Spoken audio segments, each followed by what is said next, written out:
पाण्याची सोय आहे गडावर. छान.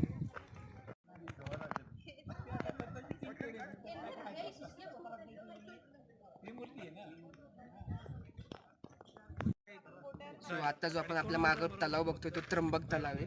त्याच्यात खूप मासे आहेत. सगळ्यात जास्त कोणत्या तलावात मासे दिसले तर हा त्र्यंबक तलाव.